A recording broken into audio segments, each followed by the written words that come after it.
अरावली की पहाड़ियां खड़ी हैं गवाह बनकर। उन्होंने राज्यों को बनते बिगड़ते देखा है। उनके सीने में कई राज छुपे हैं। ऐसा ही एक राज है भानगढ़ का किला। राजस्थान में बसा ये किला अपनी पुरानी शान का सिर्फ एक खंडहर है।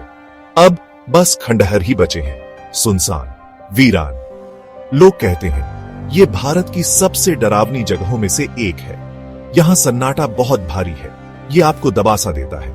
टूटी हुई दीवारें कहानियां फुसफुसाती हैं। एक शानदार अतीत की कहानियां, एक दुखद अंत की कहानियां। सूरज ढलने के बाद आर्कियोलॉजिकल सर्वे ऑफ इंडिया ने इसे आने जाने के लिए बंद कर दिया है। गेट पर एक चेतावनी का बोर्ड लगा है। उन अनदेखी ताकतों की याद दिलाता है जो रात में राज करती है।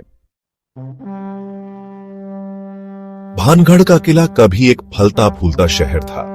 बहादुर राजा माधो सिंह का राज था यहां। उनकी बेटी राजकुमारी रत्नावती अपनी खूबसूरती के लिए मशहूर थीं। उनकी ख्याति दूर दूर तक फैली थी। ये जादूगर सिंघिया सेवड़ा के कानों तक भी पहुंची। सिंघिया काले जादू में माहिर था।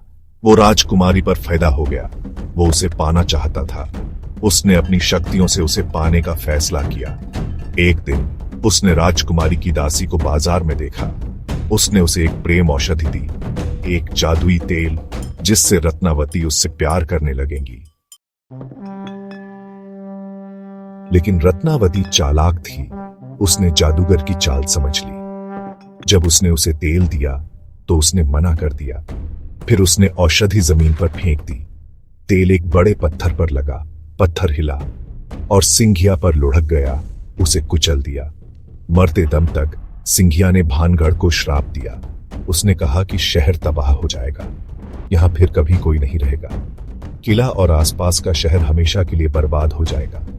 कहते हैं कि किले के प्रवेश द्वार पर एक मंदिर बिजली गिरने से नष्ट हो गया था, जादूगर के श्राप का एक सबूत। श्राप जल्द ही असर दिखाने लगा। भानगढ़ पर हमला हुआ। लड़ाई भयंकर थी। राजकुमारी मारी गई। शहर तबाह हो गया। जो बच गए वो भाग गए, अपने घर और अपने अतीत को पीछे छोड़कर। कभी भव्य भानगढ़ अब एक भूतिया शहर था। आज भी लोग अंधेरे के बाद भानगढ़ जाने से डरते हैं। वे कहते हैं कि राजकुमारी अभी भी खंडहरों में घूमती है। उसकी हंसी हवा में गूंजती है।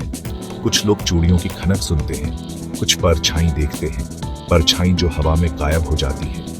भानगढ़ किले की कहानी आज भी जिंदा है। एक ठुकराए हुए प्यार की याद और एक श्राप जो समय के साथ गूंजता रहता है।